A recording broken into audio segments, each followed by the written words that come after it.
His classmates called him El Guajiro, the hick, and he liked nothing more than to revisit the Cuba of his childhood.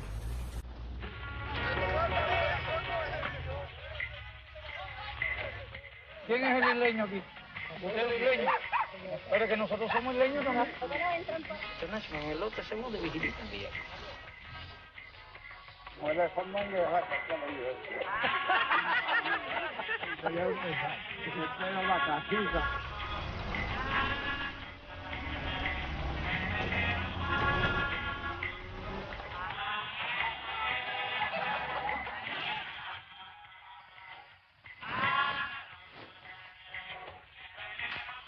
Fidel Castro came of age at Las Manacas, a sprawling sugar plantation in Cuba's remote northeast.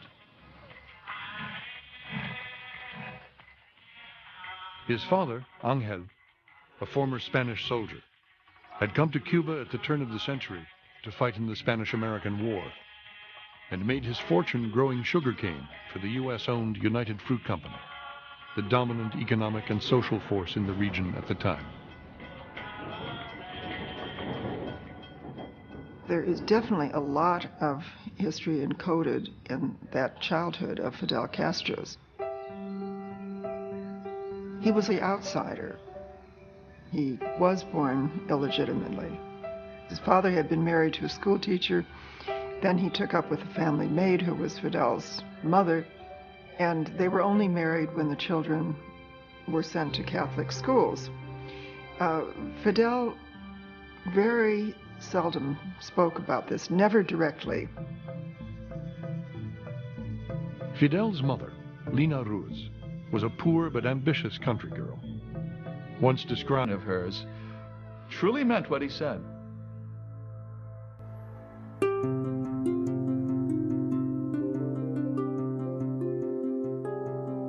In October 1941, at age 15, Fidel went to Havana to attend El Colegio de Belén, Cuba's best and most exclusive school.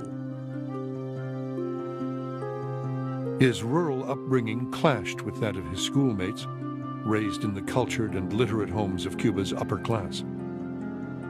His reckless behavior earned him a nickname, El Loco, the crazy one. Fidel Castro que quería ganar en todo siempre. Fidel Castro always wanted to win at everything. Once he made a bet that he would crash against the back wall of one of the school's long corridors. So for $5, he got on his bike and crashed into the wall. He lost consciousness and spent several days in the infirmary recovering.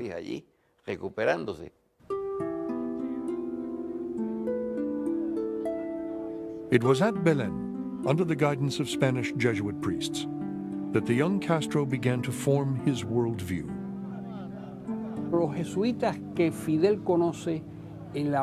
The Jesuits Fidel encountered in Havana in the 1940s came out of the experience of the Spanish Civil War. From the nationalist faction, the faction close to fascism,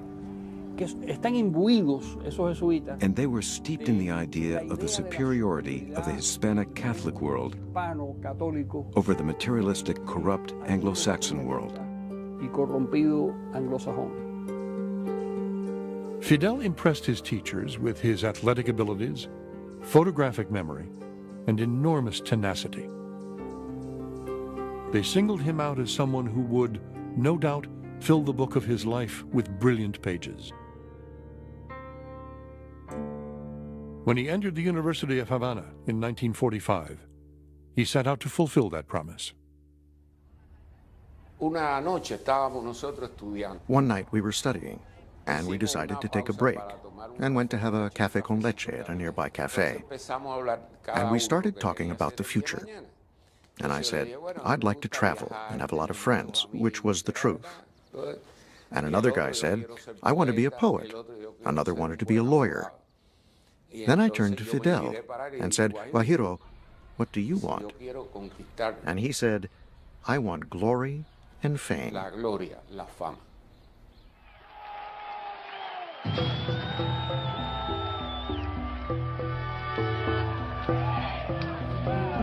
The University of Havana had been a hotbed of political activity since the 1930s, when students led a revolt against dictator Gerardo Machado. 1930s is a violent period in Cuban political history. Social and political struggles continue through a good part of that decade, and the idea was that if you were to be politically effective, at some point you needed to be ready to wield a gun. When Fidel arrived at the university, you needed guns as well. Now, not for noble revolutionary goals, but just to protect yourself and your friends. And there are gangs. Fidel's generation had a terrible sense of frustration. Cuba was supposed to be one of the 3 wealthiest countries in the hemisphere with the United States and Argentina, and yet they couldn't put themselves together politically. It was one tragedy after the other. The War of 1898, the Americans' intervention, the Platt Amendment, which gave the United States virtually power over anything in Cuba. They saw leader after leader either be corrupt, killed, replaced by the United States, fail, fail, fail.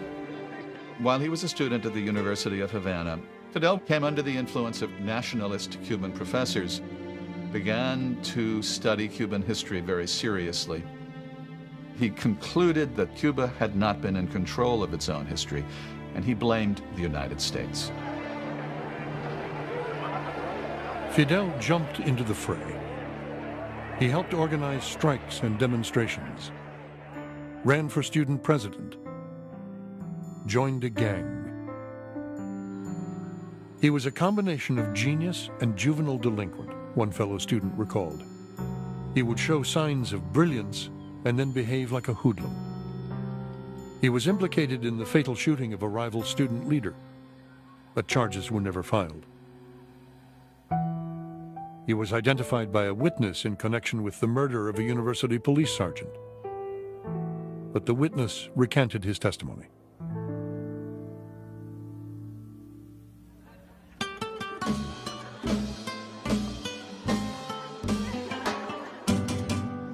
Mirta Diaz-Balart was 19 years old when she fell in love with Fidel Castro.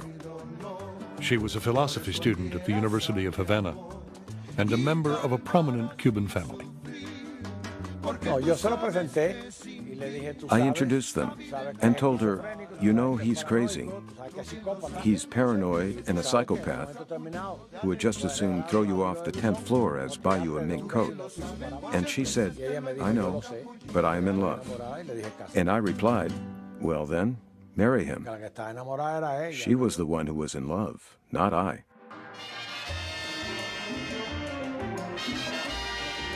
They were married on October 12, 1948, and went on an extended honeymoon to New York.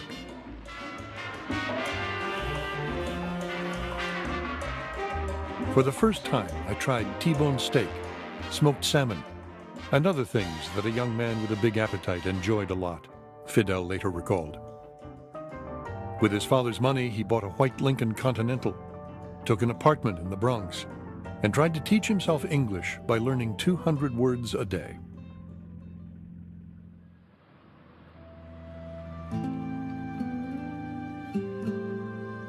Back from their honeymoon, Fidel and Mirta settled in Havana, where he set up a small law practice.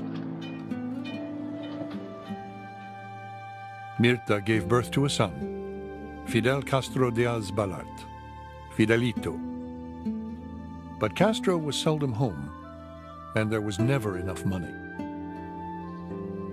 Castro came in one morning, and he didn't realize until later that day that all his furniture in the living room, including Fidelito's playpen, all is gone. Because they've been repossessed, he didn't pay the bills. This is a man who doesn't have a sense of feeling, empathy for the things that ordinary human beings need to live their lives more or less normally. Politics was Fidel's all-consuming passion. As Cubans looked forward to free elections in 1952, the fourth to be held since a new constitution went into effect in 1940, the young lawyer seized the moment. He campaigned for a congressional seat as a member of the Ortodoxo Party, calling for responsible government and an end to corruption. As election day approached, Fidel Castro had a real chance for victory. Then, on March 10th, General Fulgencio Batista led a military coup d'etat, shattering Cuban democracy and Fidel's political aspirations. El general Batista, ante los micrófonos de todas las emisoras del país. ¡Silencio! ¡Silencio! Hablo al pueblo de Cuba desde la ciudad militar esta vez, en donde he tenido que regresar forzado por la... Batista da un golpe y lo que hace con esto es... Batista's coup opens a Pandora's box. Se crea It creates the perfect conditions for the rise of a revolutionary hero. Institutions no longer matter. What matters is audacity, the individual that is capable of violent actions. There is a story Fidel tells. He's on the steps of the university, without money, his marriage on the rocks, no work, and he doesn't know what to do. And it is a wonderful moment. That night, when he says, I have to deliver a blow, I have to make a revolution. And that's when he decides to attack the Moncada barracks.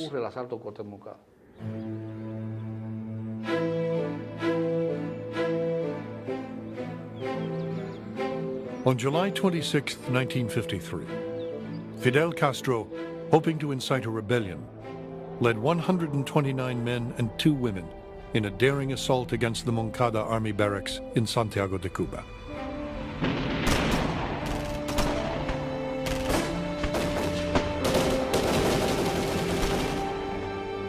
Even if it fails, Fidel had said, it would be heroic and have symbolic value.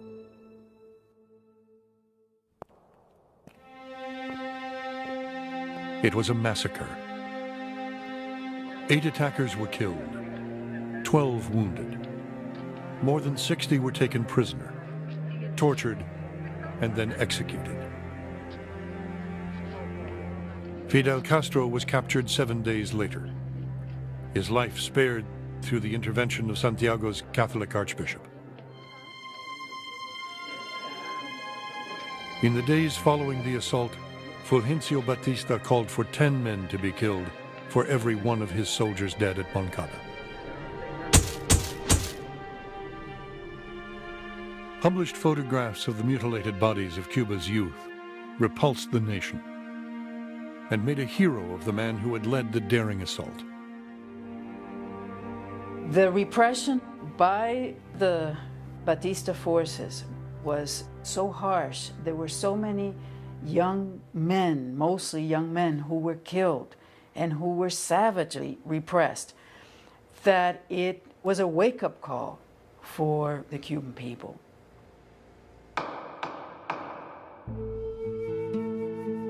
At his trial, Fidel Castro held the attention of all Cuba.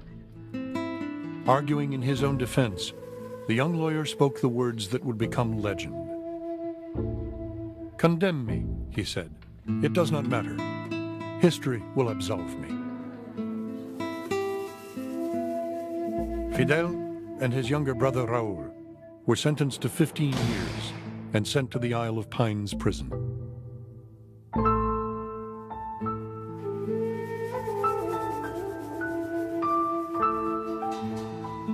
November 7th, 1953.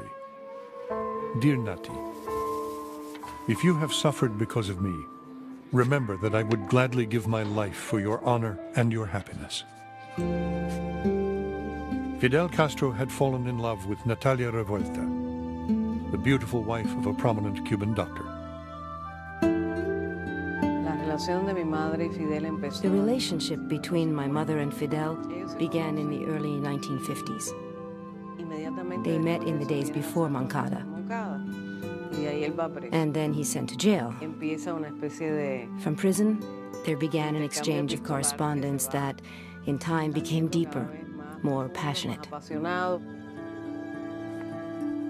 Fidel asked for cigars, his favorite foods.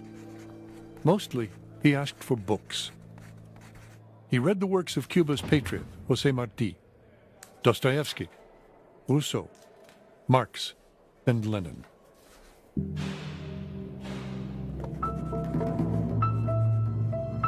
What a terrific school this prison is, he wrote Nati. Here I can shape my view of the world and perfect the meaning of my life. From his prison cell, Castro reworked his defense speech, History Will Absolve Me, which his wife Mirta smuggled out of prison a few pages at a time. It called for the violent 65-foot yacht approached the coast of southeast Cuba. Aboard the Granma were Fidel Castro and 81 expeditionaries returning from Mexico to wage war against Batista.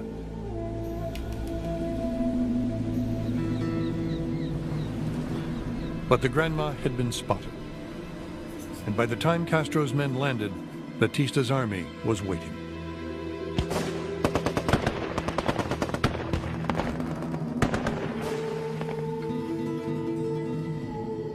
Fidel Castro was reported dead. But he had taken cover in a sugarcane field. 3 days later, unharmed, he began walking towards the mountains.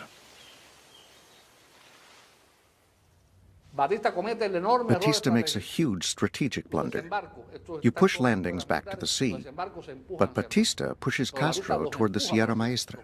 And he says, and this is verbatim, no one survives in the Sierra Maestra.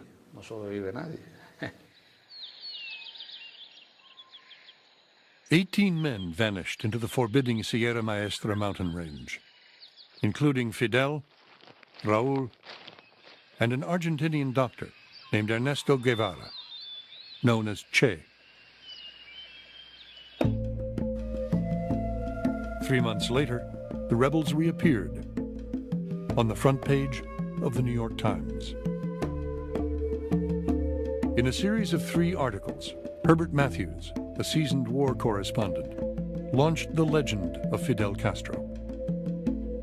Matthews wrote, "Here is quite a man, a powerful 6-footer, olive-skinned with a scraggly beard. He has strong ideas of liberty, democracy, and social justice."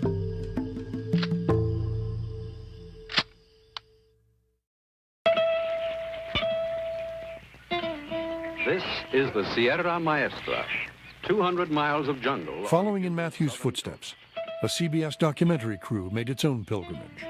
These are the jungle fighters, the rebels of Sierra Maestra. This is their story. I am going to tell you what happened. Batista does not want to admit that he is incapable of defeating us. He hopes to obtain by liar that which he cannot get by force of arms. Sometimes he said that I am dead. Another time he says that there is no body in Sierra Maestra. But he won't let anyone to come here to Sierra Maestra. And when the soldiers are killed in battle, he says that they were died in accidents. Have been a great deal of accidents here in Sierra Maestra last month.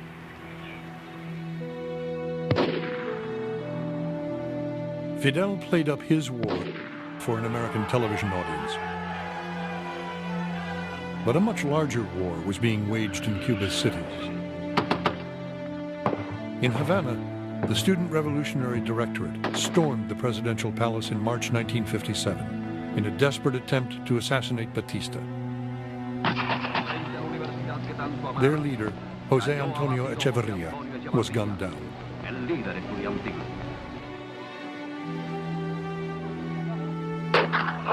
In Santiago, Cuba's second largest city, the 26th of July movement underground waged a fierce struggle and bore the brunt of the repression. Their leader, Frank Pais, was ambushed in July. Cubans from all walks of life, rich and poor, businessmen and workers, angry students and grieving mothers, filled the streets of Santiago in a somber demonstration. Batista does a number of things that gradually expand the revolutionary coalition until it includes almost everyone. He's corrupt. He's very repressive. You reach a point in the late 1950s where virtually everyone is opposed to the regime.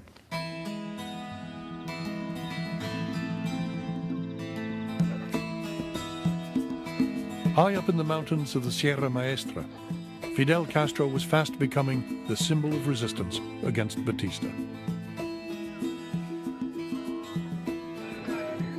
It was there, among the peasants, that the romance of Castro's guerrilla war was born. Years later, Celia Sanchez, Fidel's friend and confidant, wistfully recalled, "Those were the best times. We'll never be so happy again. Never."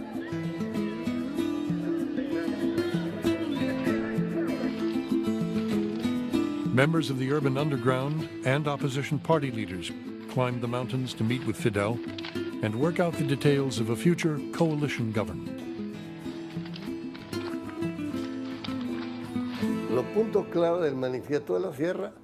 The manifesto of the Sierra Maestra called for a democratic republic, a return to the Constitution of 1940, free elections. I don't think he signed it intending to honor it. Fidel realizes that he has his army and his people, who have nothing to do with the politicians among whom he once belonged. He discovers in those sallow, ill-humored, illiterate peasants the true meaning of a revolution, which is to subvert society, to take the people from the bottom, everyone, and create something new. That old idea of Lenin, that you must destroy the state, he understands it, and now he knows who he can destroy it with.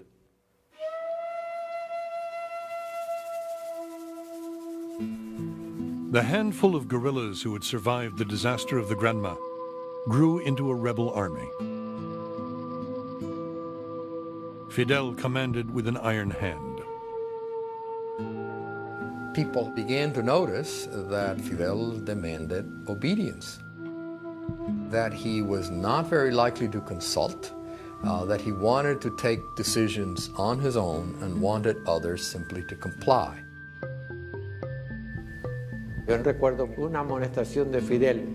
I remember Fidel once scolded a guerrilla fighter. He was so brutal, so obscene, so humiliating. I would stay up in my hammock thinking, what will happen in the future? Then I would see Camilo, Che, obey Fidel, and admire him so. And I would ask myself, am I the only one who doubts?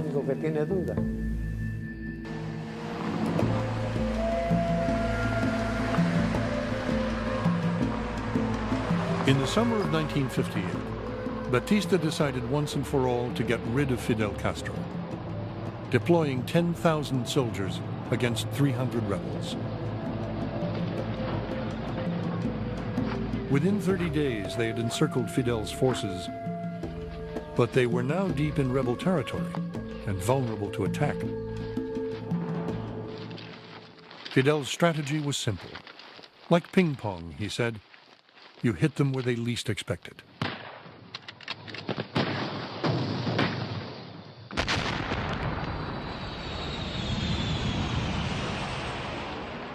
Earlier that spring, the United States, embarrassed by Batista's brutality, had suspended military assistance to his regime.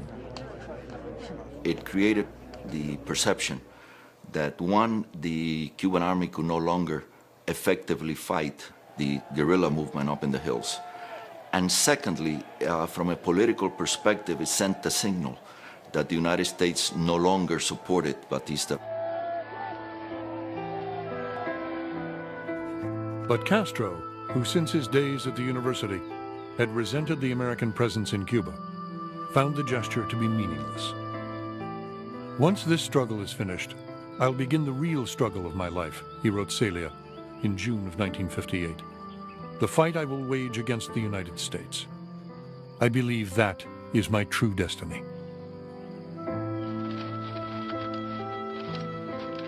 In August, rebel forces left the mountains and fanned across Cuba. Fidel ordered Camilo Cienfuegos and Che Guevara to move west. Ubermatos took the surrender of Santiago de Cuba. Che Guevara blew up an armored train in Santa Clara and took the city. Batista's demoralized... Renounce to any position. I would gladly renounce to any position because sincerely I don't ambition power, money, nothing, only to serve my country. Good.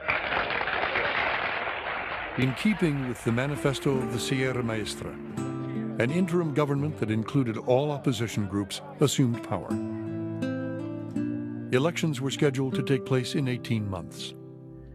But real power resided with Fidel, at his old headquarters in the Sierra, at Celia Sanchez's apartment in El Vedado, at a beach house in Cojimar, where all major decisions were made.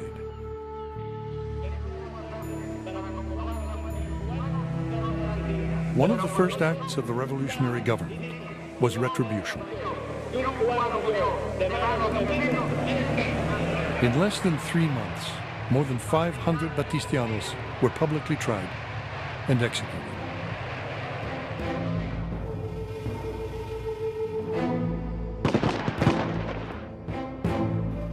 When the international press called it a bloodbath, Castro, incensed, made his case on television. The purpose of today's gathering is to show the whole world that all Cubans are united in the rebel victory and that all of them support the execution. When the young people would appear murdered in the streets with the tops of their heads, when the yards of the barracks would be full of cadavers, when our women were violated, when the children were murdered, when the police force would go into the embassy to assassinate our people, no one made a campaign against Cuba. An ominous new chant, Paredon, to the wall, was heard throughout Cuba.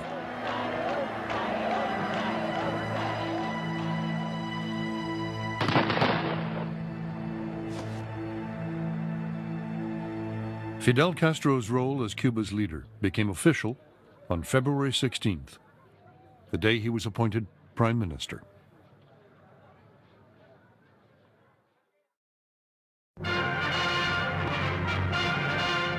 New York's Pennsylvania station rarely has seen anything like it. Only the magnetism of a Castro could produce it. For this is the spontaneous... Prime Minister Fidel Castro arrived in New York in April 1959, part of a 15-day goodwill tour. He was young and idealistic, his appeal undiminished by the recent accusations of a bloodbath. ...are eager to see him, to touch him. Fidel, will you say just a few words to New Yorkers who have seen you for the first time? Well, I'm very glad to be here again because I fulfilled my promise of coming after the victorious revolution.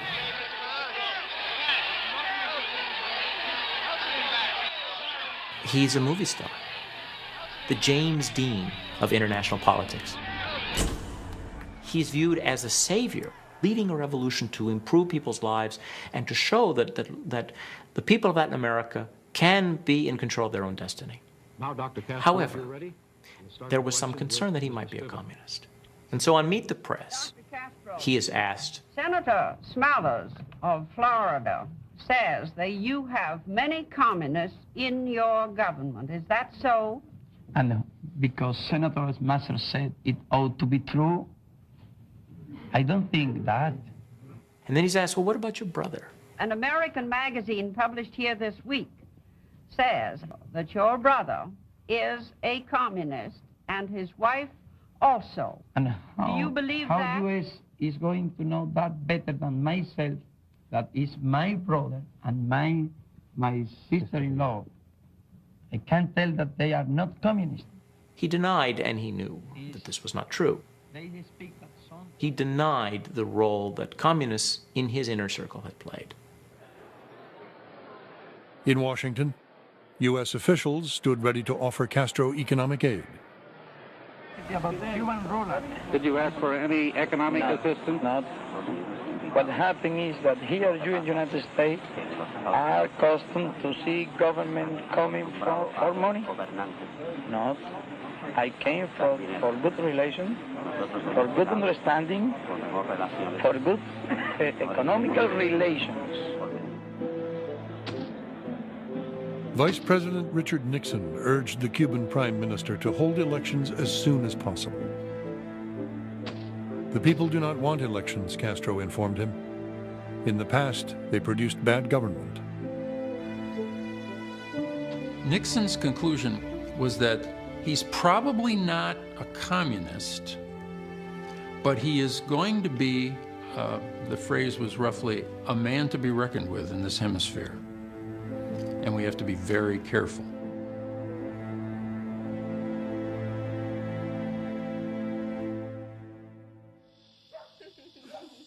Cuba's revolutionary transformation began on May 17, 1959, with the proclamation of the Agrarian Reform Law.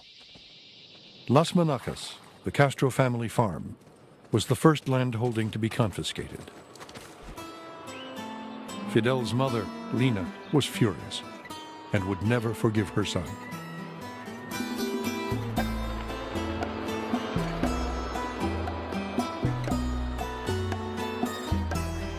"200,000 peasants received title to land they had once worked.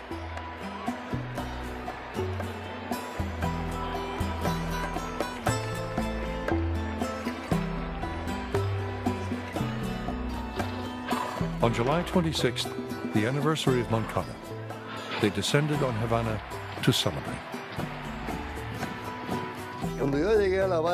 When I first arrived in Havana from the countryside in 1941, everyone treated me with scorn. To see now how the rich, the middle classes welcomed the peasants to Havana in 1959 and put them up in their own homes was beautiful. As if everyone realized that there had to be an end to injustice.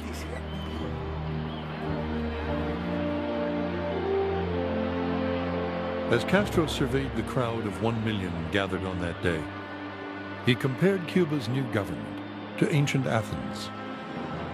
Except better, because Cuba's revolutionary government was not for the privileged classes or the oligarchy. This, he said, is true democracy.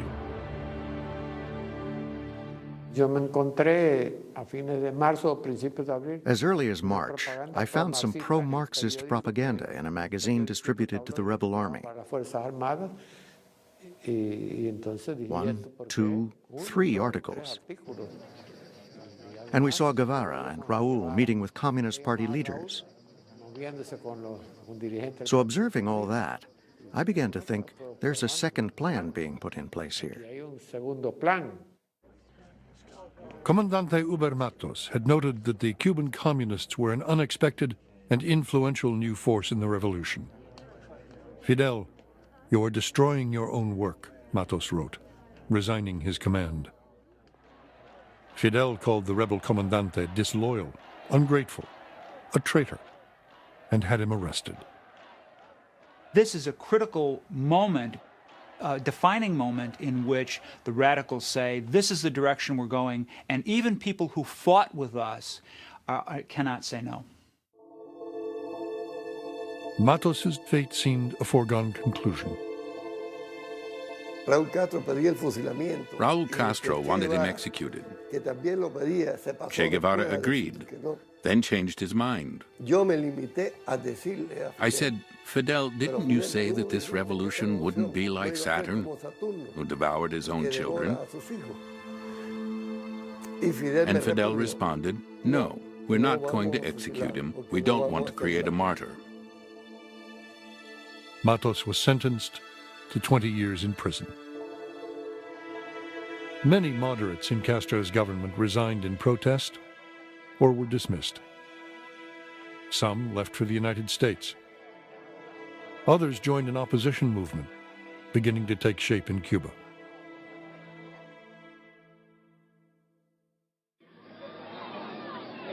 By the first anniversary of the revolution, Fidel Castro had the reins of power firmly in hand.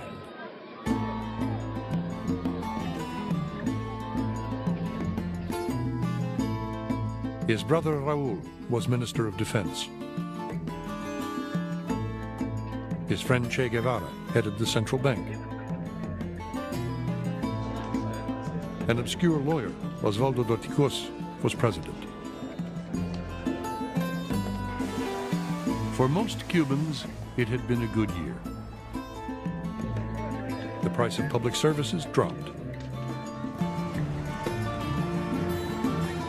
New public works projects were begun. Rents were slashed in half.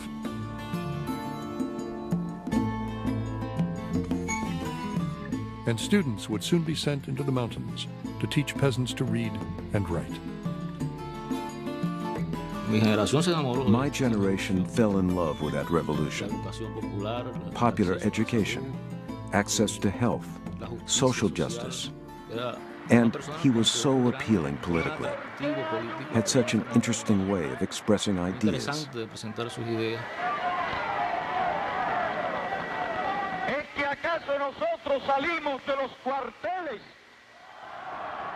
What I found so fascinating was there was Fidel up here on the podium, making all these strange gestures, waving his arms.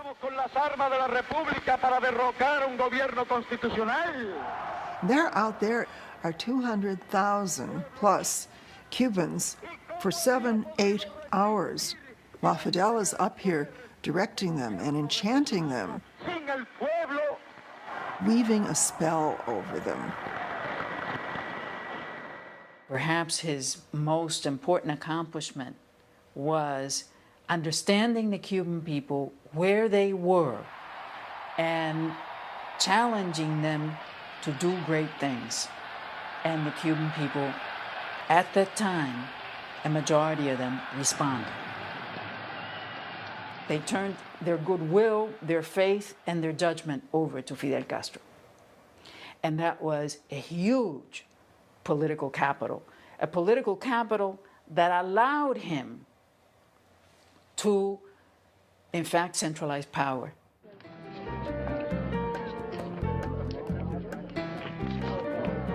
Soviet Deputy Premier Anastas Mikoyan arrived in Havana on February 3, 1960, to inaugurate a technological and cultural exhibit. For 3 days, he was feted in tropical splendor.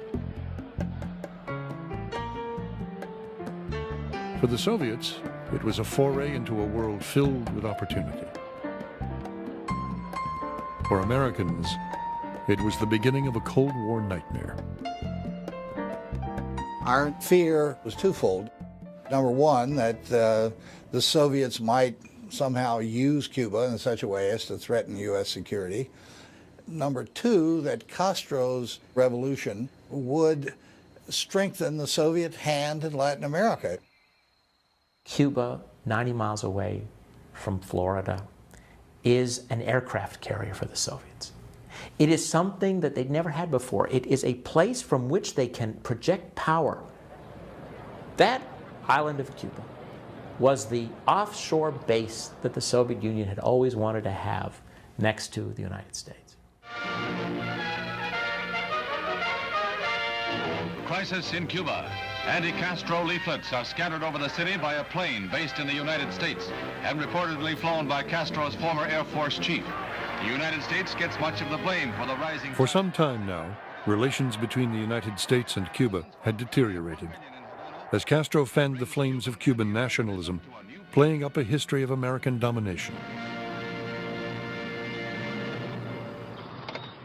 The American government would send in its ambassador, Philip Bonsall, to say, look, we understand American enterprises are overrepresented here. The drug companies, the oil companies, the cement companies, Bell Telephone. Let's talk about this. Instead of talking, Fidel Castro would go out and make a 4 or 5 hour speech condemning American imperialism and bringing 1 million people into the square and sending them off really rabid with anti-American fervor.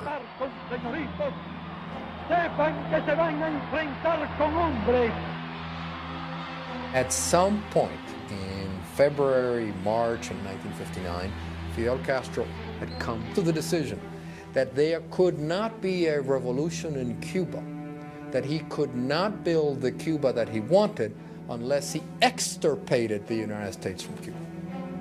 And at that point, there was very little the U.S. government could do to shake that conviction. At the end of Mikoyan's visit, Castro signed an agreement with the Soviet Union that would seal the fate of Cuba-U.S. relations. The Soviets would provide oil in exchange for Cuban sugar. This was a time when most Latin American countries had no relationship whatsoever with the Soviet Union, and to forge such a relationship was seen by Washington as deserting the United States in the Cold War. Our interpretation was that Castro had made his decision. He was going to side with the Soviet Union, and therefore we lost interest in negotiations. And in March of 1960, President Eisenhower signed the finding which authorized the CIA to begin actions to get rid of the Castro regime. In June, the first major shipment of Soviet crude oil arrived. Castro requested that American oil companies in Cuba refine 1 million barrels of the Soviet crude. They refused. On June 29th, the Cuban government nationalized the oil companies. 4 days later, the U.S. government threatened to cut back on Cuban sugar imports. Castro authorized the expropriation of all U.S. property. ¿Cuál era la alternativa del gobierno revolucionario? Traicionar al pueblo. Y no lo serías con toda seguridad si en vez de ser nosotros leales a nuestro pueblo, hubiésemos sido leales a los grandes monopolios norteamericanos que explotaban la economía de nuestro país. That September, Castro lashed out at the U.S. before the United Nations and flaunted his new friendship with Soviet Premier Nikita Khrushchev. The following month, the Eisenhower administration imposed a trade embargo against Cuba. There is a limit to what the United States in self-respect can endure. That limit has now been reached. On January 3rd, 1961, the United States broke relations with Cuba. And my conviction that in the not-too-distant future, it will be possible for the historic friendship between us once again to find reflection. The departure of Cubans to the United States, which began shortly after the revolution, turned into an exodus. Batista people were the first to arrive here. Then political figures started arriving, and finally the people whose property were being threatened or confiscated. Cuban exiles organized themselves into an anti-Castro movement, in close contact with the opposition within Cuba. The overwhelming majority of the people who opposed Castro in 1959, 1960, 1961 had opposed Batista. And so they felt doubly aggrieved. They had fought for a free democratic Cuba, and what they got was an emerging dictatorship, the elimination of most private property, and a menacing alliance with the Soviet Union.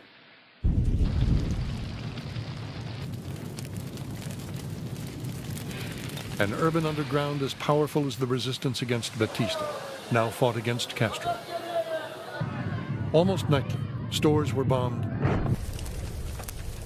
sugarcane fields burned, factories sabotaged.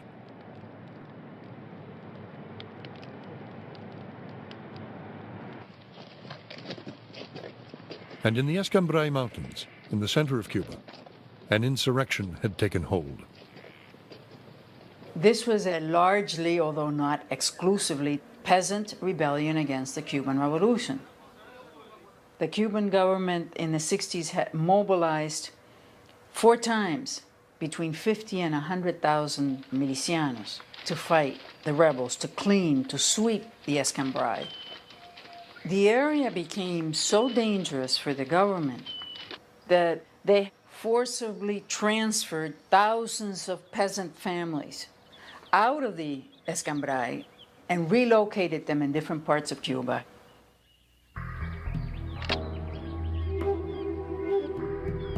While the internal resistance fought the Cuban government, the CIA trained an army of exiles in Guatemala for an invasion of Cuba. When I went and volunteered to be part of what ultimately turned out to be the Bay of Pigs invasion, I really thought that what we were going to do is go and train as guerrilla and go and train as underground individuals who would organize a massive uprising in Cuba. The concept of the invasion, I think, caught by surprise most of the people who were in the Bay of Pigs.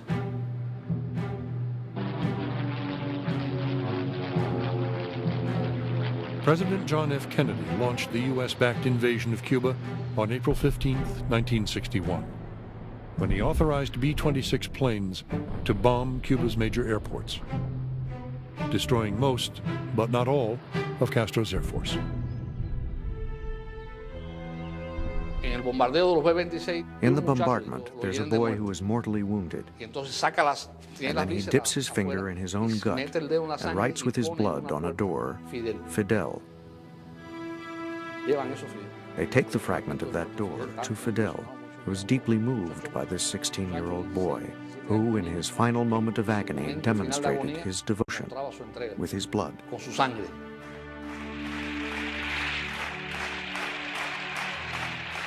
The next day, Fidel Castro declared for the first time that his revolution was socialist. Immediately, he ordered the arrest of at least 20,000 Cubans, identified as opponents to the regime. For the next several hours, he anxiously awaited news. At dawn on April 17th, 1,400 Cuban exiles landed at Bay of Pigs on the Zapata Swamp, a site chosen at the last minute. Fidel personally took over the island's defense.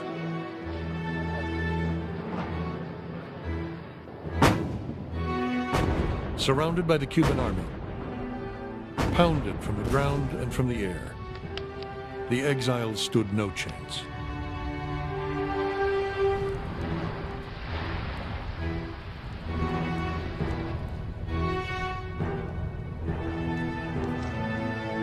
"72 hours later, they surrendered." The Bay of Pigs invasion so closely associates opposition to the revolution with the United States that Castro is able to wrap himself in the Cuban flag and declares any kind of opposition to the revolution as treason. And in most countries, treason is punishable by death. That was a very dramatic turning point, a very decisive moment. Castro's credibility, his strength in Cuba and throughout Latin America was enormously enhanced. His revolution at that moment was more consolidated than it had ever been before. He had done what no Latin American leader before him had ever done, and that was to defeat a really significant challenge mounted by the United States.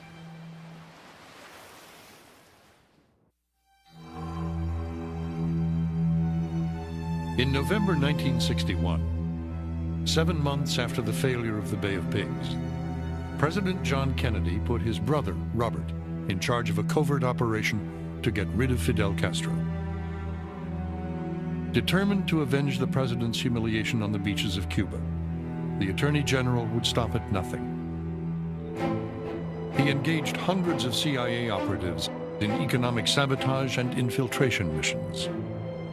Old mafia contacts were dusted off to carry out harebrained assassination schemes. Arsenic in Castro's milkshake, poison in his cigars, thallium powder in his boots to make his beard fall out. There's no question Fidel Castro thinks that the United States will try again after the failure of the Bay of Pigs. He sees the covert programs that are already underway, trying to assassinate him, trying to sabotage the economy. And he expects that the next time the United States will use its own troops, since the exile army was such a failure.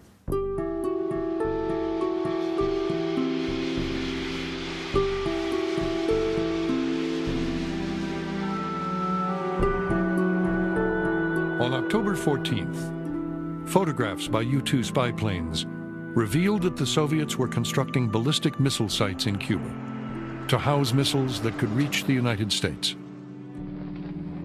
Fidel had not wanted the nuclear missiles.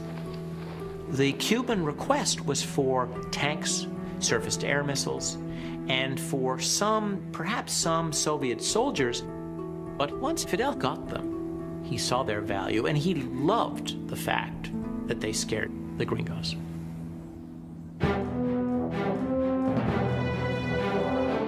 For the next 13 days, the world came closer to nuclear war than at any other time.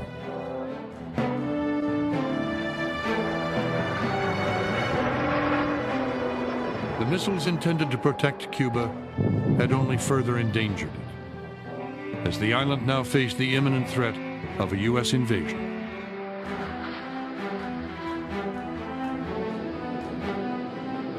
On October 27th, Castro dictated a letter to Ambassador Alexander Alexeyev, meant for Nikita Khrushchev. According to Alexeyev's own account, Fidel dictated it 10 times. And at the very end, the letter was still red hot. Fidel was basically telling Khrushchev that if the Soviet Union had to use nuclear weapons to defend the socialist world, and if that meant that Cuba might be sacrificed, that's okay. He had concluded that actually he had one of two choices. The choice was for Cuba to be destroyed, and for Cuba to be destroyed, but for a reason. And you know, Khrushchev's reaction to this was, that guy's nuts. It sounds like he's telling me to blow up the world. The British government has ordered the dismantling of weapons in Cuba. I was in my office preparing the Monday paper when I read on the teletype, Khrushchev orders missiles removed from Cuba. I called Fidel and asked him, what do I do with this cable? Because I could not imagine he didn't know it. And for 5 minutes we went back and forth until he said, read it to me again. And that's how he found out. Castro called Khrushchev a bastard, an SOB. Enraged, he shattered a huge mirror that hung in his office. He retreated to La Plata, his old guerrilla camp in the Sierra Maestra, to nurse his grievances. Friends remarked on his decline. He was gaunt, his brown eyes larger and darker than ever. He sees that the Soviet Union will treat him in the same way the United States has treated Cuba historically. Great powers treat small powers as if they're inconsequential. And he never again trusts the Soviet Union fully. Gentlemen of the brigade, I need not tell you how happy I am. In December 1962, President Kennedy spoke to the surviving members of the Bay of Pigs. What a profound impression your conduct during some of the most difficult days and months. They had been ransomed for $53 million worth of food and medicine. Profound impression your conduct made. And I can assure you that it is the strongest wish of the people of this country that Cuba shall one day be free again. But Kennedy had made a secret pledge. At the end of the missile crisis, he promised Khrushchev the United States would not invade Cuba. Kennedy took one look at Cuba after the missile crisis and said, I'm out of here. I don't want to mess with these. Look, it almost got us blown up. Okay, you got to do a little something with the covert operations, and Bobby, my brother, will handle that. But no more messing around so that the Soviets come in here. I don't want this island on my chart anymore.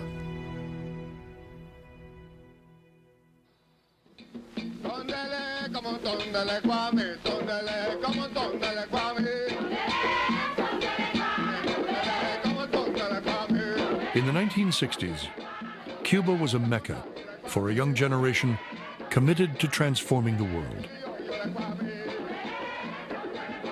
It was an anti-imperialist era. The old colonialism was breaking down, and the movements for national liberation in Africa and in Asia, the war in Vietnam, Castro was very much a part of that landscape.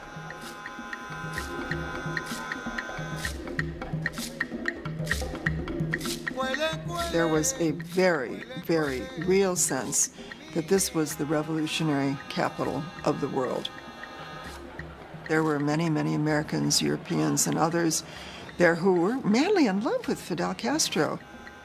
He's very amusing. When he wants to charm you, he can really charm you.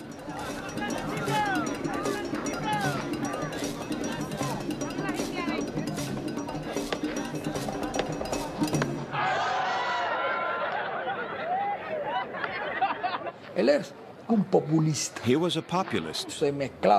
He mixed with the people. Fidel Castro would go to a hen farm and throw his arm around a woman and say, "Sister, how are those chicks coming along?" For all his arrogance, he has a special touch with people.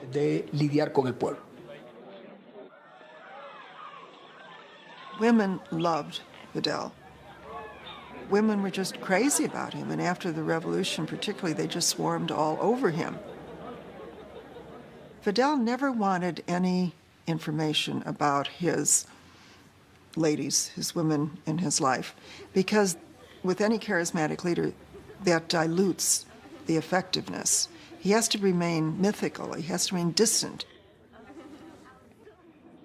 Fidel's alleged affairs became the talk of Havana, and one affair in particular, with a mystery woman, the woman from the city of Trinidad.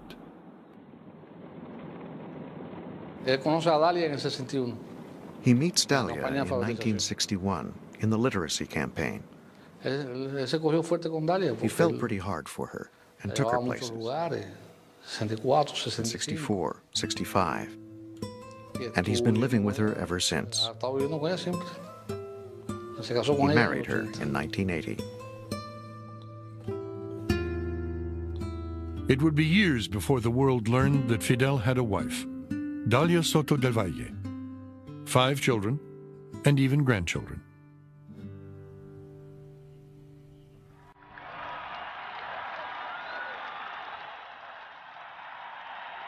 In an effort to patch up relations, Khrushchev invited Castro to visit the Soviet Union in April of 1963.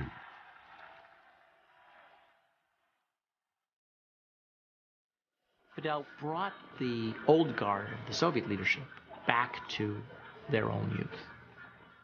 The days when they were struggling as revolutionaries, it had a remarkable effect on Soviet spirits.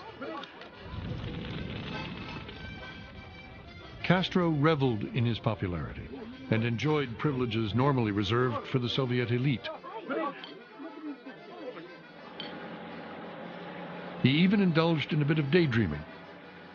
During a hunting trip at Khrushchev's country Dasha, he could not help himself from wondering what would happen if he accidentally shot the Soviet premier. The terms of the Soviet-Cuban military and civilian relationship was pretty much blueprinted on that trip. From that point forward, the Cubans never paid a penny for any military hardware. They asked and then they received, more or less. The other part was that the Soviets would buy sugar at inflated prices, they would sell oil at deflated prices, and this would be paradise.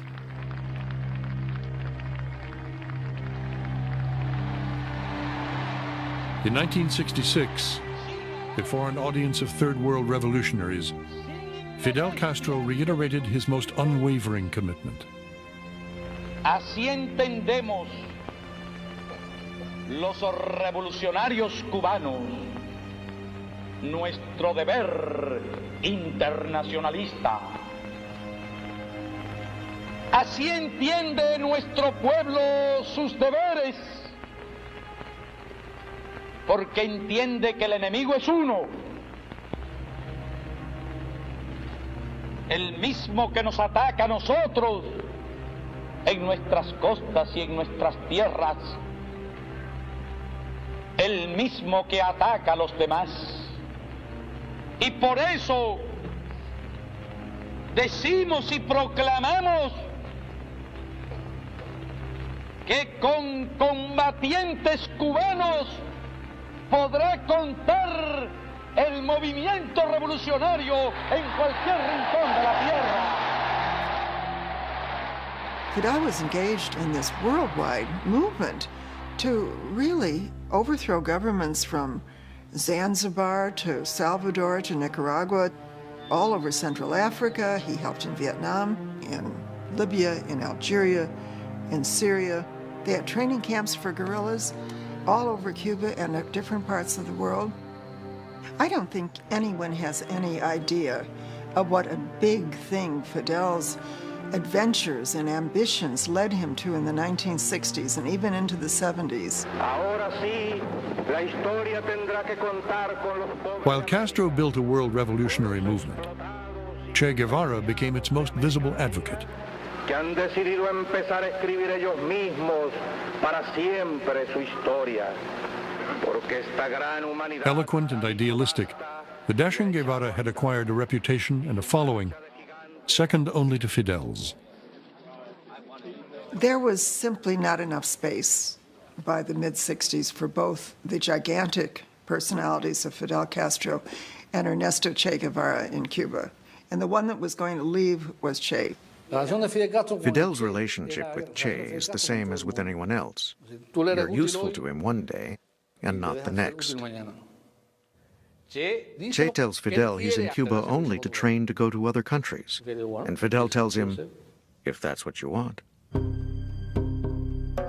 Disguised as a businessman, Che Guevara arrived in the Bolivian Andes in November 1966.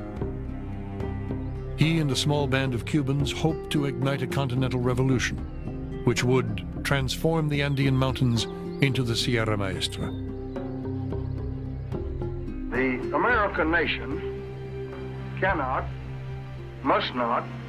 By then, President Lyndon Johnson was determined to stop the spread of communism. Of another communist government in the Western Hemisphere. And the Soviet leadership, who had never fully supported Castro's revolutionary adventures, decided to put an end to them. Khrushchev is gone in October of '64. Leonid Brezhnev takes over. His #1 priority is arms control negotiations with the United States. And these damn little Cubans are really ruining everything because the Americans say we can't start arms control until you Soviets bring these guys under control. This was the ultimatum that Brezhnev gave Castro in roughly April of '67. We're not exactly sure of the date. This is in a letter to Castro. If they didn't rein in their revolutionary activities, Brezhnev would give the green light to Lyndon Johnson to go into Cuba. Bolivia, July 1967, Che wrote in his diary. The negative aspects prevail, including the failure to make contact with the outside. We are down to 22 men, 3 of whom are disabled, including myself. For months, Che complained of being betrayed by Bolivia's Soviet-run Communist Party and of having no contact with Havana. The interesting thing about Che in Bolivia was that he was in the eastern high Andes, which are readily accessible for anyone who knew where he was. Fidel knew where he was, but he'd cut off all radio contact with Che in Bolivia. And I went there, went in his footsteps, talked to his guerrilla group. He could have sent someone up from Paraguay. He could have sent someone out from La Paz, the capital. There was no contact. Che is left wandering around this very wild, high jungle. On October 8th, hungry, sick, cut off from the outside world, Che Guevara and his handful of guerrillas were surrounded by the Bolivian Rangers, an elite army unit trained in counterinsurgency by the United States.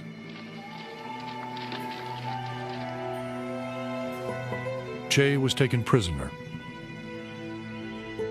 The next day, he was executed.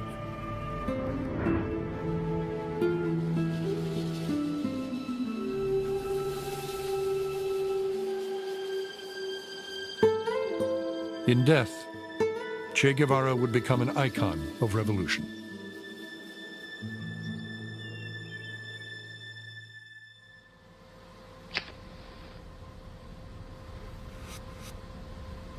As the prospects of world revolution dimmed, Fidel Castro turned his energies back toward transforming Cuban society. He set out to build communism in record time, faster than the Soviet Union, even China. Fidel would even try to mold a new man, selfless, dedicated, uncorruptible. There were some very real achievements. Children in Cuba did not go hungry. The sons and daughters of peasants and workers received a free education, one day becoming the engineers and doctors of revolutionary Cuba. Hospitals and clinics were built in the farthest reaches of the island, the foundation of a system that would eventually deliver health care to all Cubans. Prostitution and gambling virtually disappeared. But Cuba's socialist economy bordered on disaster. The U.S. embargo, the flight of managers and technicians to the United States, and economic mismanagement had left factories idle, store shelves empty, basic goods strictly rationed. La cola, the waiting line to purchase whatever was available, became the staple of daily life. Cubans called Fidel El Señor Habrá, Mr. There Will Be, and joked that if Spanish lacked a future tense, Castro would be rendered speechless. But Cubans could do little more than trade jokes. In Castro's Cuba, criticism was not permitted. There were no newspapers, except official ones, no books, except those sanctioned by the regime. Artists, hippies, homosexuals, Jehovah's Witnesses were labeled antisocial, rounded up, and sent to labor camps. Jails filled with prisoners, from those who simply spoke out against the regime to those who committed acts of violence. Fighting the mountain, they think that I killed people. Was that true? I don't know. I believe it. They were judge in the tribunal. Did you have a fair trial? No. There were thousands of political prisoners. Castro himself, in the mid-1960s, admitted to 20,000, which is already a staggering number. Already makes Cuba one of the highest, if not the highest, for per capita political imprisonment in Latin America's 20th century. The figure was probably closer to 40 or maybe even 50,000. In March 1968, Castro moved to eliminate the last vestiges of capitalism in Cuba. He decreed all private businesses illegal. Street vendors, neighborhood cafes, shoe repair shops. Fixing a toaster in Cuba, one visiting economist remarked, has now become a matter of state.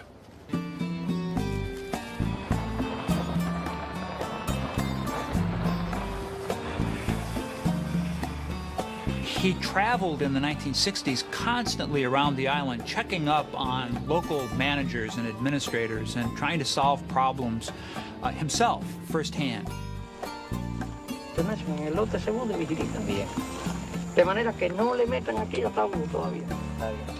He didn't delegate authority all that well. And the result, of course, is that Fidel could not be everywhere.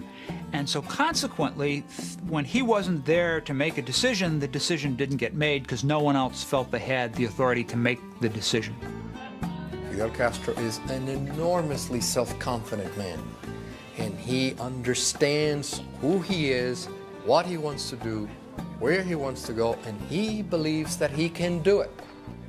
He fails to understand that there are many things he does not know, that there are a great many instances where people do not support him and he will not be able to accomplish his goals.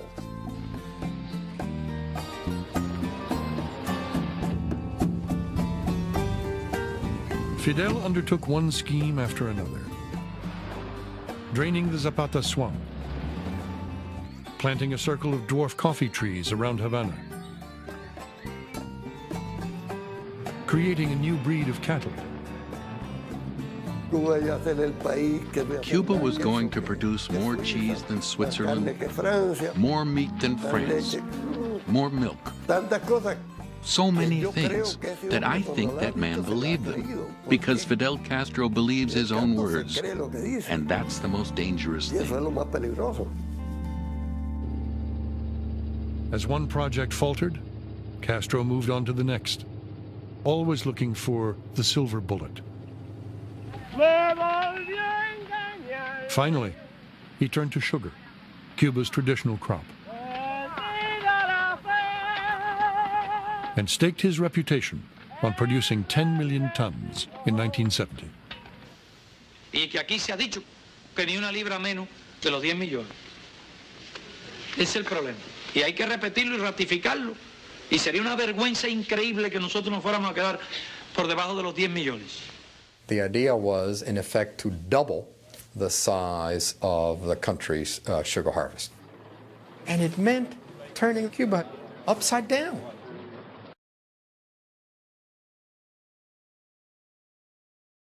Everyone was mobilized.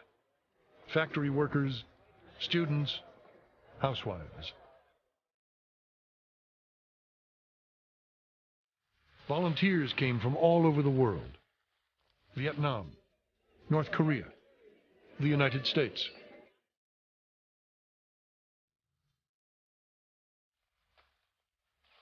But no matter how hard Fidel swung his machete, or how often he called on others to give their best, Cubans could not turn his dream into reality.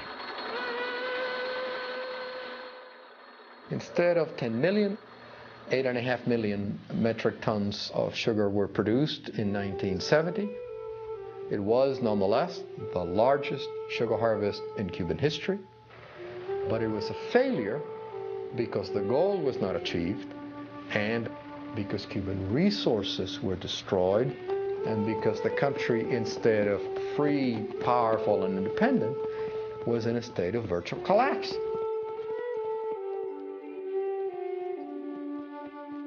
No voy a andar con rodeos para decirlo. Creo que para mí, igual que para cualquier otro cubano y un grado muy alto, significa realmente algo muy duro. Significa algo muy duro, tal vez más duro que ninguna otra experiencia en la lucha revolucionaria. The Soviet Union stepped in. Fidel would no longer be allowed to run the economy from his jeep.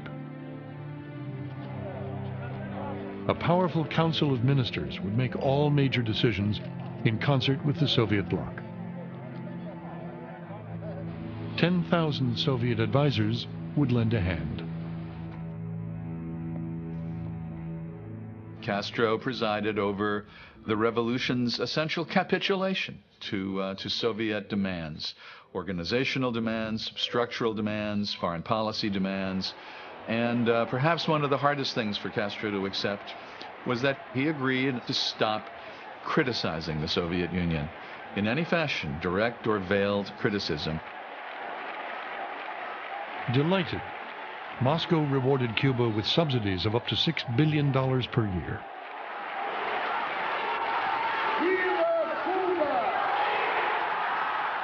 The economy began to recover through about 1976, 1977. People had a real feeling of hope that the sacrifices of the 1960s were paying off economically.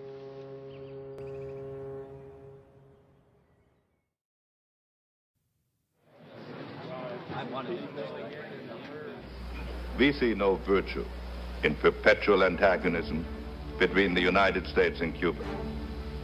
Our concern relates above all to Cuba's export of revolution. On March 1st, 1975, U.S. Secretary of State Henry Kissinger made a surprising announcement. We have taken some symbolic steps to indicate that we are prepared to move in a new direction if Cuba will. It was the era of U.S.-Soviet détente, and President Gerald Ford moved to normalize relations with Cuba and to end the 15-year-old U.S. economic embargo. What would you like Americans to know about you and Cuba? And could you possibly say it in English so they could understand? In English. I am not well in English. What could then in Spanish? Good wish for the people to the United States. Good wishes. Wish of understanding. Wish of friendship. I understand it is not easy because we belong to two different worlds. But we are vecinos, ¿cómo se dice? Neighbors. We are neighbors. And in one way or another, we ought to to live in peace. United States and Cuba. That fall, the State Department announced Cuba and the United States were ready to begin an official dialogue. But all along, Fidel Castro had had his eye on a situation developing half a world away, preparing Cuba for its first large-scale war.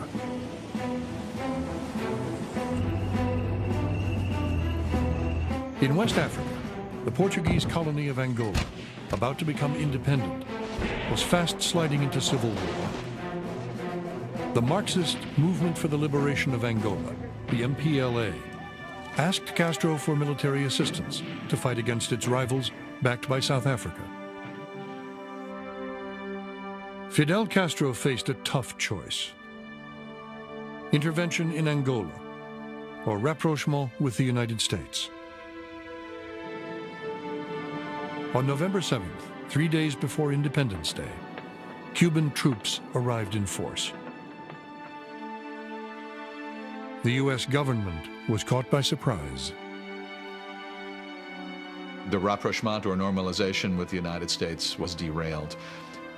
He placed a higher priority on his internationalist revolutionary objectives than on better relations with the United States. ¿Qué clase de condiciones pretende el imperialismo establecer a nuestro país?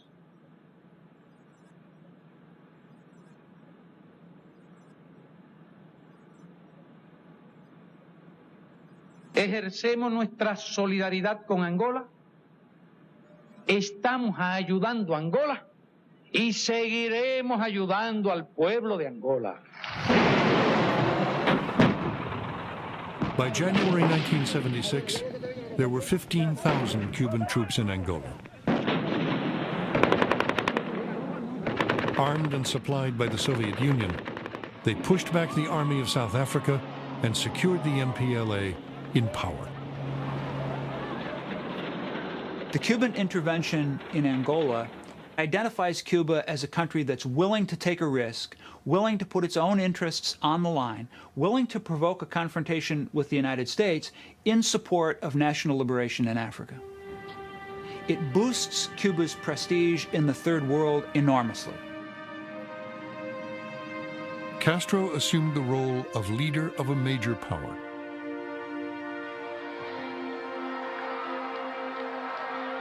His doctors and teachers were serving as far away as Yemen. His troops were fighting in Angola and Ethiopia, in close alliance with the Soviet Union. Soon he would play a key role in another war.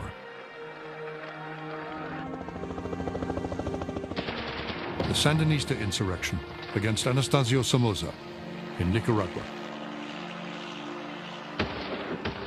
The Sandinista victory in Nicaragua was directed by Fidel Castro from the headquarters of Cuba's Special Forces. They had broken the codes of the Somoza army, and Fidel knew all their movements and told the Sandinistas where to lay ambushes, what to do until they took power. That was a war directed by Fidel Castro. It was Castro's first victory in the Western Hemisphere, one he'd been waiting for since 1959. Los revolucionarios no podemos ser pesimistas. Los revolucionarios somos y seremos siempre optimistas. Tampoco nos dejaremos intimidar. Nuestros pueblos han demostrado a la larga de la historia su capacidad de lucha. Él se ve en ese momento como la punta de lanza. He sees himself as the spearhead of a great socialist revolution. Que en el plazo de 10 años todo el Caribe and believes that in 10 years all the Caribbean is going to be dominated by Cuba. And he is going to play the key role, be the other great power. And he sees himself as a figure of that stature. Como una figura de ese tamaño y de esa naturaleza.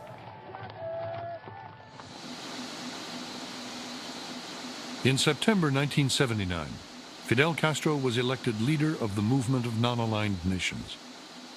1 month later, he traveled to New York to address the United Nations. Always wearing your bulletproof vest. Siempre está protegido con su traje. ¿Cuál traje? What suit? Everybody says you always have Dice a que todo el bulletproof mundo vest. dice que usted tiene un chaleco a prueba de balas. No. No. Voy a desembarcar así en Nueva York. I will land in New York like this. Tengo un chaleco. I will land in New York like this. Tengo un chaleco moral. I have a moral one. A moral vest. A moral vest. Qué fuerte. It's strong. Those months of the fall of 1979 really were the apogee of his triumphs. Here he was, the duly chosen, selected president of the non-aligned countries, the Asian, African, Middle Eastern, and Latin American countries. How can you be a loyal, dependable Soviet ally and at the same time be the leader of the non-aligned nations?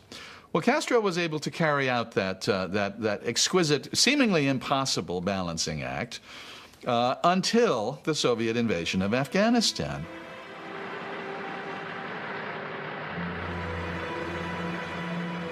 Here you had the Soviet Union occupying a non-aligned country.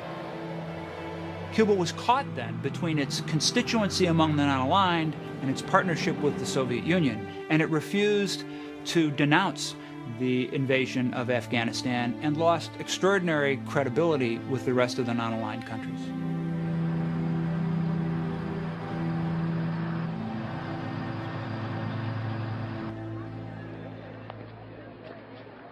The following spring, Castro faced an unexpected crisis when an incident at an embassy in Havana spiraled out of control. This bus of Cubans seeking asylum in the Peruvian embassy crashes through the gates. The two guards on each side are firing at the bus, but as the bus goes through, they shoot each other. And so Castro takes a position: we're not going to risk the lives of our policemen, keep people out of embassies when we don't care if they go in. So they remove the guards. Bad mistake, because within 3 days you had 10,000 people inside the Peruvian embassy and more headed there from all over the island. He was totally preoccupied with international affairs in the fall and winter of 1979. I'm convinced that he was not aware of the depth of unrest on the island, unrest that was steadily growing below the surface. Castro was enraged. He branded the refugees escoria, trash. Anyone who wanted to leave Cuba, he announced, was free to go. No los queremos, no los necesitamos. Cubans who so publicly turned their backs on Castro's revolution were subjected to every humiliation, harassment, even beatings, in full view of the newly opened U.S. interest section in Havana. They were brought here in trucks and buses. They were brought here in trucks and buses. This was stimulated by the government, and the foreign minister will not answer the phone. I won't do it here now.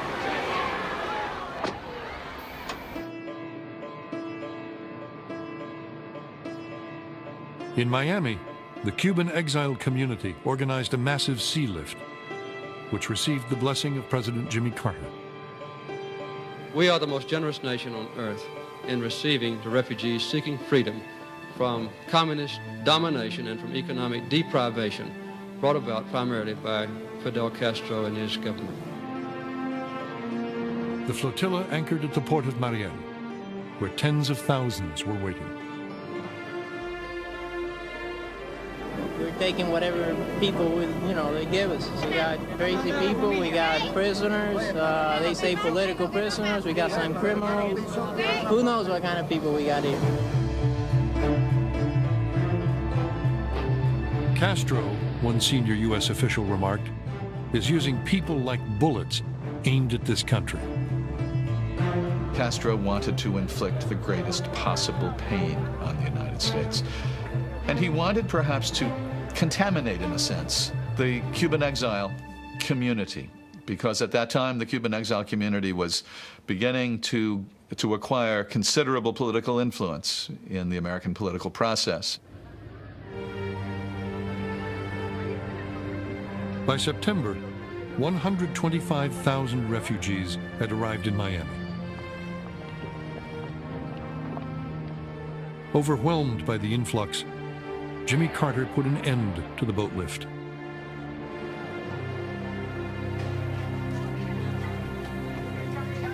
Mariel was ashamed because it was not just Cuba's upper class that emigrated, but ordinary factory workers emigrated.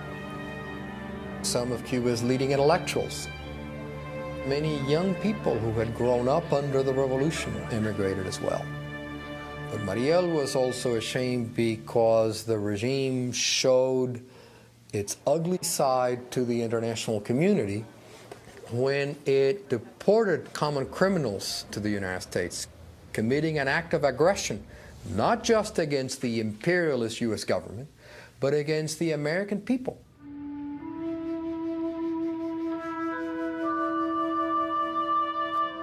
Mariel had not yet faded from memory when Fidel Castro faced a new challenge. As for the enemies of freedom, President Ronald Reagan came to office determined to wage war on communism, beginning close to home. Reagan authorized the CIA to train an army, the Contras, to wage war against Castro's Sandinista allies in Nicaragua. he sent American troops to invade the island of Grenada, a Cuban ally, where for the first time, Castro's men faced American soldiers. And set out to expose Castro's human rights record, building on the testimony of political prisoners, recently released from Cuban jails.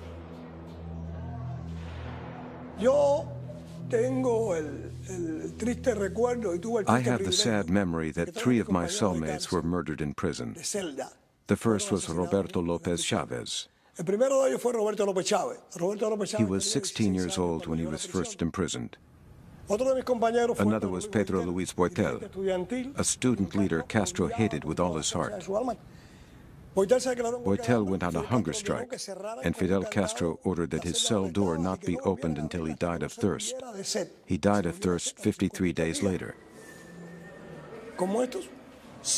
Like these, hundreds of stories of assassinations and torture.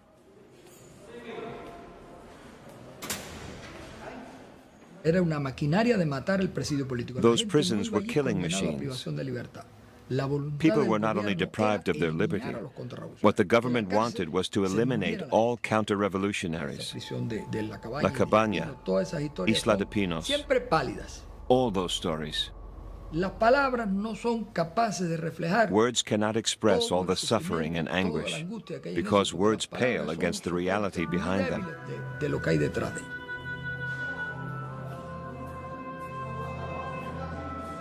In March 1987, the U.S. delegation in Geneva requested that the UN Human Rights Commission condemn Cuba for massive, systematic, and flagrant abuses of human rights. The next year, under pressure, Castro invited the commission to Cuba to investigate. From Havana, Ricardo Bofill encouraged witnesses to come forward. Ricardo Bofill ni nos preocupa. Yo no tengo elementos de juicio para saber lo que hará, lo que no hará. No tengo noticia de cuál es su actitud. Pero eso no tiene importancia en ninguna clase. Esos son fuegos artificiales ante la realidad de la historia. No nos preocupa.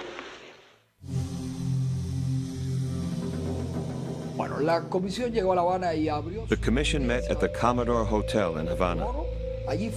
Dozens of people came, the relatives of people who had been executed, including those murdered in the Escambray, people who had been tortured, prisoners unjustly jailed. In short, witnesses to violations of practically all 30 articles of the Declaration of Human Rights.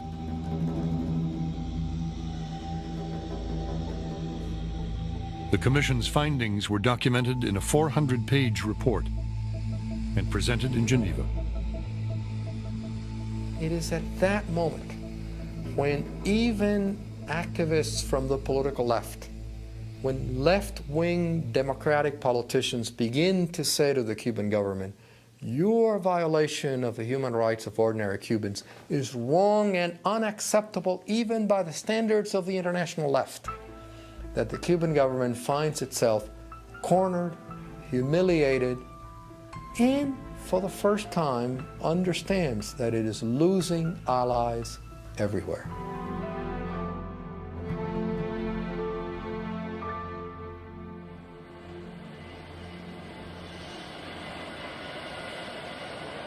Soviet Premier Mikhail Gorbachev paid an overdue visit to Fidel Castro's Cuba in April 1989.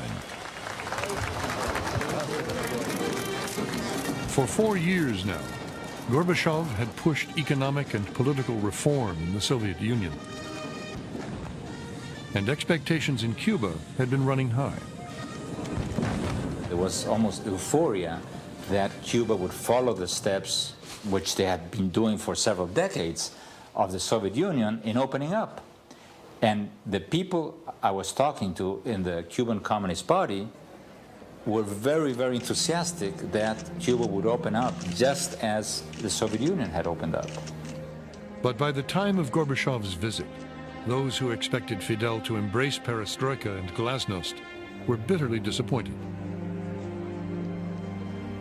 Openness and reform are dangerous, Fidel had declared in July 1988, and represent a threat to fundamental socialist principles.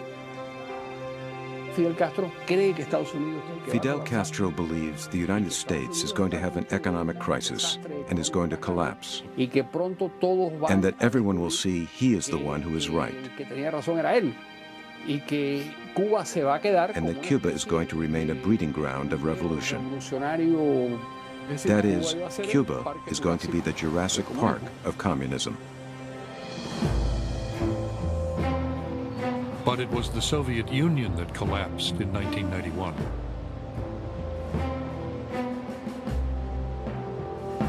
From the first time Fidel Castro appears on Cuba's national stage, July 26, 1953, he has been convinced that history is on his side. And he believes so for the decades that followed until the Soviet Union collapses.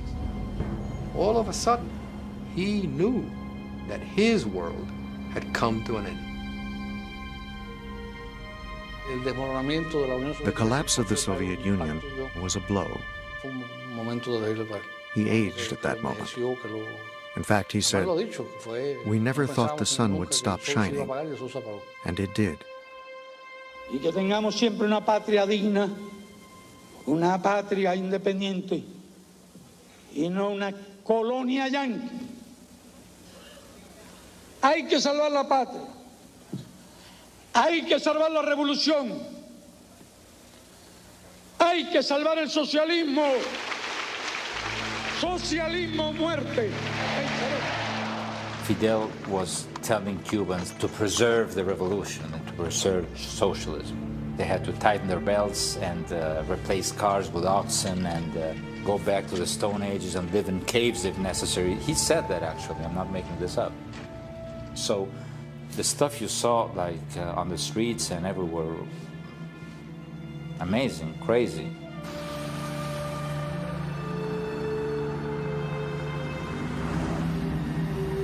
Between the spring of 1992 and the spring of 1994, we were stunned at what had happened. Everybody was in such terrible shape that it was hard to believe they could pull themselves out of what they call this special period. It looked as if the Cuban Revolution, the regime of Fidel Castro, was finished. In Miami, the exiled community waited for Fidel to fall and lobbied Washington to tighten the embargo. But Castro refused to give in.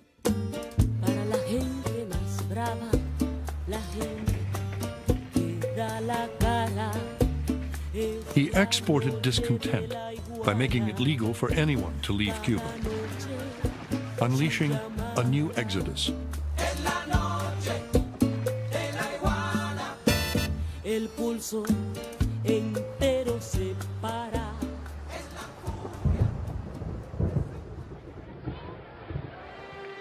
In a stunning reversal, Castro opened Cuba to foreign investors and foreign tourists, and allowed US dollars to circulate freely.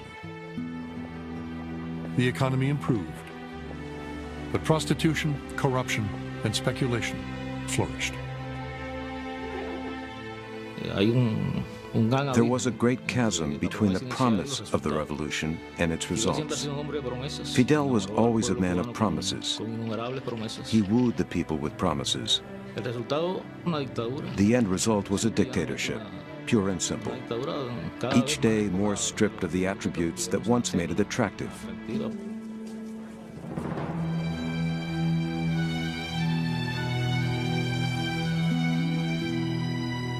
For more than 4 decades, Fidel Castro has ruled Cuba, inspiring many with visions of a brilliant future, and silencing those who dared to oppose him. Striding across the world stage in a role never intended for the leader of a small island, in the shadow of the United States. He has managed to remain in power longer than almost any other leader in the last 100 or 200 years. Ahora comprendo que mi destino no era venir al mundo para descansar al final de la vida. It's a remarkable tenure, and it's testament to his political skills, to his ability to manage crises, to anticipate crises, to play as a grandmaster at chess, to play 2 and 3 moves ahead.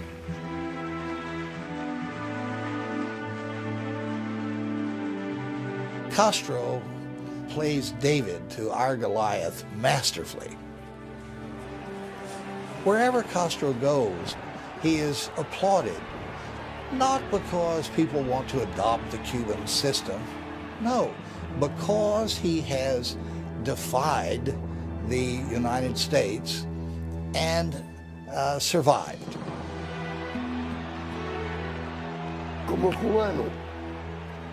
As a Cuban, I wish more could be salvaged, because it would make it easier to rebuild Cuba.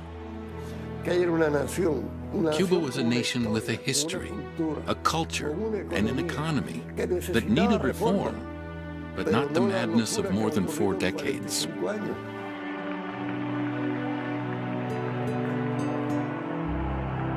For Cuba, January 1959 was a time of glory, a time when all things seemed possible, when an entire nation placed its hopes in just one man.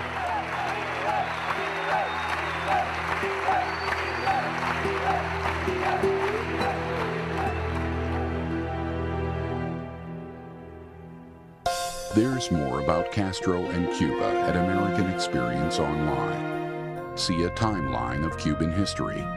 Find out more about Cuba's future and share your own views. All this and more at pbs.org.